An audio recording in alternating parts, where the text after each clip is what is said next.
കേരള സർവകലാശാലയിലെ പ്രശ്നപരിഹാരത്തിന് സമവായത്തിനുള്ള സർക്കാർ രാജ്ഭവൻ ശ്രമത്തിനിടയിലും കല്ലുകടി. മന്ത്രി വി.സിയുമായി ചർച്ച നടത്തിയ ശേഷവും സസ്പെൻഷനിലുള്ള രജിസ്ട്രാർ കെ.എസ്. അനിൽകുമാർ ഇന്നലെ സർവകലാശാല ആസ്ഥാനത്തെത്തി.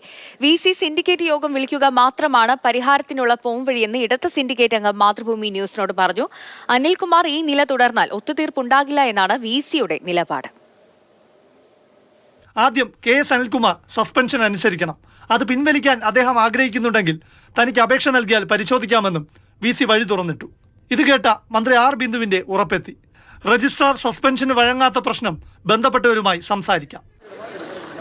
വെള്ളിയാഴ്ച മന്ത്രി ആർ ബിന്ദുവും വി.സി ഡോക്ടർ മോഹനൻ കുന്നുമ്മലുമായി നടത്തിയ ചർച്ചയിൽ ഇങ്ങനെ സമവായമുണ്ടായെങ്കിലും പ്രശ്നപരിഹാരത്തിന് ഒരേ മനസ്സല്ല. വി.സി സസ്പെൻഡ് ചെയ്ത രജിസ്ട്രാർ കെ.എസ്. അനിൽകുമാർ ശനിയാഴ്ചയും സർവകലാശാല ആസ്ഥാനത്തെത്തി. അതും ഉപയോഗിക്കരുതെന്ന് വി.സി വിലക്കിയ ഔദ്യോഗിക വാഹനത്തിൽ തന്നെ. ഏത് രീതിയിൽ സമവായമുണ്ടാകും? സിൻഡിക്കേറ്റ് അംഗം ജി മുരളീധരൻ നമ്മോടൊപ്പം ചേർന്നു. പരിഹരിക്കണമെങ്കിൽ ഒറ്റ മാർഗ്ഗമേ ഉള്ളൂ. ഞങ്ങൾ മുമ്പ് പറയുന്നത് പോലെ തന്നെ സിൻഡിക്കേറ്റ് യോഗം വിളിക്കണം. സിൻഡിക്കേറ്റ് യോഗം വിളിക്കാൻ ഞങ്ങൾ കത്ത് കൊടുത്തിട്ട് 5 ദിവസമായി. ആ കത്തിന് മറുപടി പോലും വൈസ് ചാൻസലർ തന്നിട്ടില്ല. 60 ദിവസത്തിനകം സിൻഡിക്കേറ്റ് വിളിക്കണമെന്നാണ്. 60 ദിവസം ആയില്ല എന്നൊരു വാദം അദ്ദേഹം ഇന്നലെ ഞങ്ങളോട് വിശദീകരിക്കുകയും ചെയ്തു. അല്ല, അദ്ദേഹത്തിന് അത് സ്റ്റാറ്റ്യൂട്ടിനെ സംബന്ധിച്ച് അറിയാൻ വയ്യാത്തതുകൊണ്ടാണ്. ഒന്ന്, അദ്ദേഹം വിളിച്ച സിൻഡിക്കേറ്റ് സെനറ്റിൻ്റെ ക്വസ്റ്റ്യൻ ആൻസർ ചർച്ച ചെയ്യാൻ വേണ്ടിയിട്ട് വിളിച്ച സ്പെഷ്യൽ സിൻഡിക്കേറ്റാണ്. രണ്ടാമത്തെ സിൻഡിക്കേറ്റ് ഇപ്പോൾ ഇത് റിപ്പോർട്ട് ചെയ്യാൻ വേണ്ടി വിളിച്ച സിൻഡിക്കേറ്റ്. അങ്ങനെയാണെങ്കിൽ 26-ാം തീയതി സിൻഡിക്കേറ്റ് യോഗം വിളിച്ചേ പറ്റൂ. ആക്ടിനും സ്റ്റാറ്റ്യൂട്ടിനും വൈസ് ചാൻസലർ വിധേയമാകണം.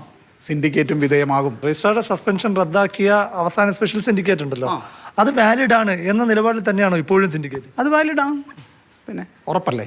അദ്ദേഹം എടുത്ത നടപടി സിൻഡിക്കേറ്റ് ചർച്ച ചെയ്തു. അതിൻ്റെ അടിസ്ഥാനത്തിൽ അനിൽകുമാറിനെ റീഇൻസ്റ്റേറ്റ് ചെയ്തു.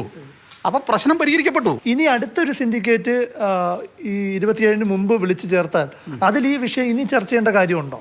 അല്ല, അത് സിൻഡിക്കേറ്റ് വിളിച്ച് ചേർക്കുമ്പോഴല്ലേ നമ്മൾ അതിനെ സംബന്ധിച്ച് അപ്പോൾ അവിടെ വരുന്ന അജണ്ടയെ സംബന്ധിച്ച് നമ്മൾ തീരുമാനം എടുക്കുന്നത്. അപ്പോൾ ചർച്ച ചെയ്യും അതിൻ്റെ മെരിറ്റ് അനുസരിച്ച്. സസ്പെൻഷന് നിയമസാധുതയുണ്ടെന്ന നിലപാടിൽ നിന്ന് അണുകിട പിന്നോട്ട് പോകാത്ത വി.സി രജിസ്ട്രാർ മാറി നിൽക്കാതെ പ്രശ്നപരിഹാരം ഉണ്ടാകില്ലെന്ന് വ്യക്തമാക്കി.